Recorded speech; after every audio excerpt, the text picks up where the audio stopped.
Yo, welcome back everybody. Today we're going to do a heroic assault all 30 floors guide sheet. What that means is I'm going to cover all 30 floors. I'm going to tell you which factions, which elementals you're going to want to use, where the chests are, what each activity through every single floor is going to be. So if you have not completed heroic assault yet, you'll know what to expect, how to approach each of the floors, or if you're somebody that just wants to say farm nth metal, you know where to find the chests and which floors are going to be the easiest to do the farming on. So if you enjoyed the video, be sure y'all hit that thumbs up and let's jump into the spreadsheet first. So looking at the sheet, let me explain how I broke this down so you know exactly what you're looking at, whether or not you're new to heroic assault or, a veteran player. But looking at the very left column, floor. Obviously, that's pretty self-explanatory, 1 through 30.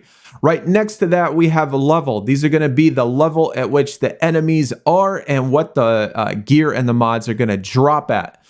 Next column, we have the chest. This is how many hidden and secret chests there are. Now, I'm going to explain where to find them, how to find them, and all that stuff, because a lot of this stuff on every floor does repeat itself. There's only like 5 or 6 unique activities, same as far as the chests go. There's only like 5 or 6 or 7 unique places to find any of these hidden chests. Everything is going to repeat floor after floor after floor, and we'll explain that when we get there. And then the next column, we got faction. These are going to be your enemies that you're going against. And like all the rest of the world, these enemies are going to have weaknesses and resistances. So if you are somebody that likes to do elemental builds, for example, on floor 1, since you're facing the freaks, you're going to know that it is a toxic weakness. So if you want to do a toxic build to maybe get through the floor faster, or maybe you're only level 25 and this is going to be a challenge every single floor, well, if you want to do elemental builds, you'll know what to use and what not to use every floor. Now, every single floor is going to be set up exactly the same, which I mean as far as the amount of transition rooms and the amount of actual activity rooms. Every single floor except for the 30th floor is set up exactly the same. So once you step off that elevator and go through that clear, transparent wall into the next room, that is what I'm going to label as transition 1. You're going to step off the elevator, you're going to go through that wall, and it's going to be a room that there's no enemies in it at all, where it says go to the next room. Well, in that first transition room, there's going to be hidden chests in most of the rooms. Now, not all transition rooms are going to have hidden chests in it, and I labeled which ones do not. But then once you get through that room, the first room with the hidden chest, then you're going to come to the first activity room. Now, these activities are the same and repeat quite frequently because there's only like 5 different activities. Once you get done with the first room, then every single floor, there's going to be 2 different transition rooms. Again, a room in which does not have any enemies, but has hidden chests. And I labeled each of the hidden chests with a specific name, and I'm going to show you exactly what they are, because these hidden areas are, repeat themselves. There's only like 5 or 6 different hidden areas with chests in it. And so each one of them has a different name to it. And so 2 more transition rooms. And then we got our second room of activities. And each of these activities, again, they're going to be varying just depending on the floor, but they do repeat. And then we got transition 4, transition 5, again, 2 more rooms in which are going to have hidden chests. And then we get to the final 3rd room, which is your final activity for that floor. Now, if you've never done heroic assault before, let me just briefly explain what the activities are. And like I said, they do repeat. There's only like 5 different activities, but they're all the same. If it says defeat waves, that just means you're going to defeat waves of, say, 10, 12, 14 enemies. 1 wave, 2 waves, 3 waves, possibly 4 waves of enemies, each with 10 to 14 enemies to go through it. Then we have generators. A generator is basically like a computer console type of thing where you go to it and hit the interact button and you have to repair the generators. Most of these are going to be anywhere from 3 to 4 generators. Now, enemies are going to keep spawning over and over and over until you repair the generators. So it's a lot easier to focus on just repairing instead of defeating enemies.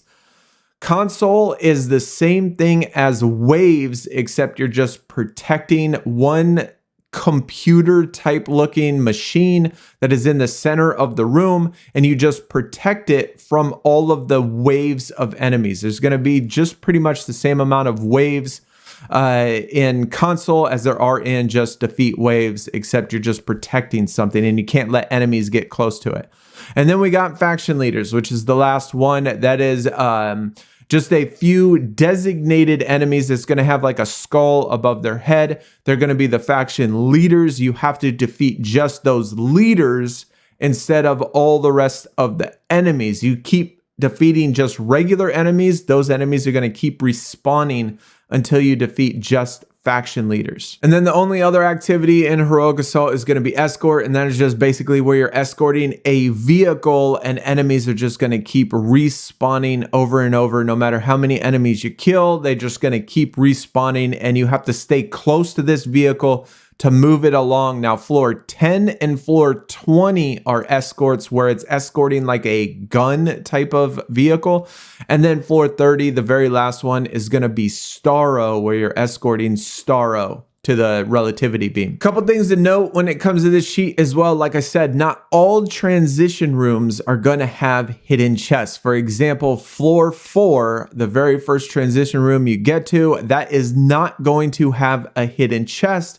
So when you're looking at this sheet and going through it, you'll know that there's no hidden chest, so you don't really have to search for it. You could just zoom right through it to room 1, save you some time. Another thing to keep in mind, there are actually 2 rooms that have 2 transition floors or 2 transition rooms before you even get to room 1.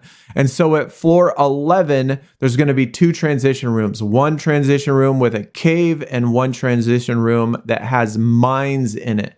And both of those different rooms are going to have hidden chests. And it's the same thing with floor 18. These 2 floors are going to have 2 transition rooms instead of 1 before you get to room 1. That way you know when in each of those, in floor 18, you're going to come to a cave and you're going to come to a dynamite area. So if you've never done Heroic Assault before, now you know what to expect in each of the transition rooms and each of the activity rooms. Also, if you're somebody that just wants to farm, let's say either nth metal or maybe lower level mods for mod fusions, or if you're somebody that just wants to farm specific gear on a specific floor where you don't have to complete the entire floor, you know which ones are the best. For me, for example, I personally think the rooms that have faction leaders are the easiest to do. And so if I only wanted to say farm nth metal, a floor 5 would be a absolute fantastic floor to farm nth metal on, because the first transition has dynamite, the first room has faction leaders, which you can beat in like 30 seconds.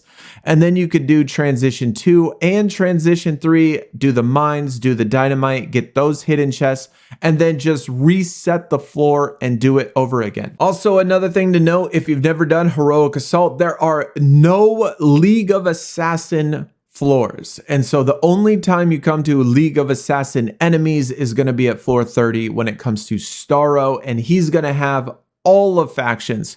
So there's not going to be really any one particular elemental that's going to be the best, since all factions are there, just like the resistance as well. There's not going to be really any resistance you have to worry about, since they're going to have all types.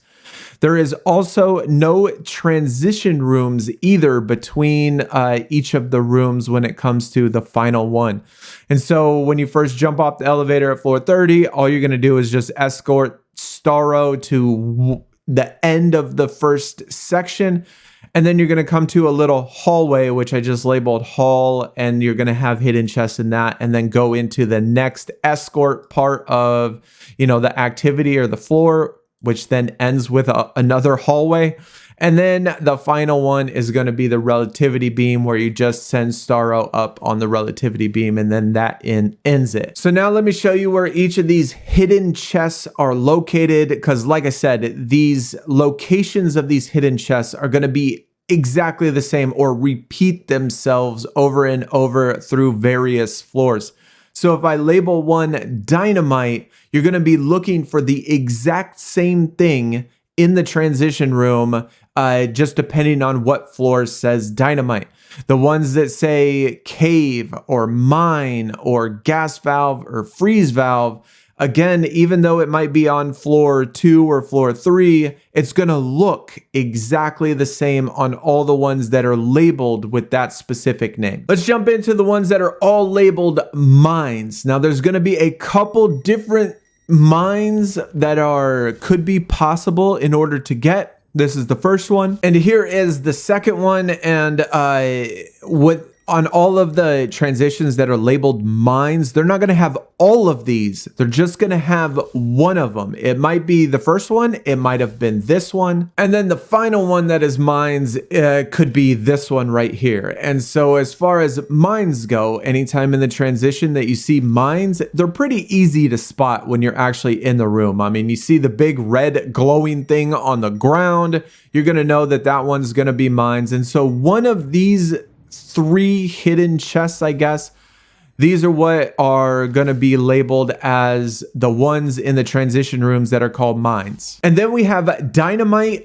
Some of these are a little bit harder to find, at least as far as the dynamite goes, but just hit your AR scanner, the dynamite will pop up and you'll be able to see this. And then we got the ones labeled mines and dynamite. And so it's going to have 2 different parts, one mines and one dynamite, but it's going to look exactly like this. The mines aren't going to be any of the other ones that we previously showed. The mines dynamite label is going to be exactly like this one, with a dynamite off in the section and then a mine on top. And then we got the one labeled freeze valve. This is another one that's pretty easy to spot, because the freeze valve, or the freeze that's coming down, is going to be where you could see it when you walk past it. You got to turn that little crank for the freeze valve in order to get the freeze to stop coming down, and then you'll have your 2 chests. And then we have the gas valve. You'll be able to again see the little flames coming on. You need to, I guess, hit the little gas valves with your darts or with your ranged attacks in order to shut them off. And so there's going to be 3 of them to turn off, so you could get through this to get these 2 chests. Now with this one, you're going to have these 2 chests where the gas valves are, but every one of them that's labeled gas valve is also going to have this hidden chest that's underneath the walkway as well. So there's always 3 chests in this one. And then last of the hidden chests are going to be what I have labeled as cave. And when you come in, you're going to look for this little thing that you're going to, use your grapple to get to. You're going to go down there, you're going to break a right and then jump on top. You're going to have 1 chest at the top, and then you're going to go down the little cave, and then there's going to be a chest at the bottom. Now, you don't have to hit the dynamite. It just makes it an easy way out. So like I said, those transitions and those hidden chests are going to repeat themselves over and over again. And so they're going to look exactly the same, even if they're on different floors. So when you see the label dynamite, you know exactly what you're looking for. If you see one that says freeze valve, you know exactly what you're looking for, where to look for it. The amount of chests are also going to be the same. And so just keep in mind when you're looking at this, everything is going to repeat itself. Same with the enemies too. Each of the activities are also going to repeat themselves, so you know what enemies to expect and where to get these chests. So if you want to use this spreadsheet, the link for it will be in the description of the video. If I left anything out, please let me know in the comments. Hopefully this helped you and broke down exactly what you need to know and what you wanted to know when it comes to each of the floors, what enemies you're going to get, what level you're going to get, where the hidden chests are, and what activities in which you're going to have to do in order to complete it. But either way though, guys, have a great Friday. I will see y'all next time. We are out. Peace.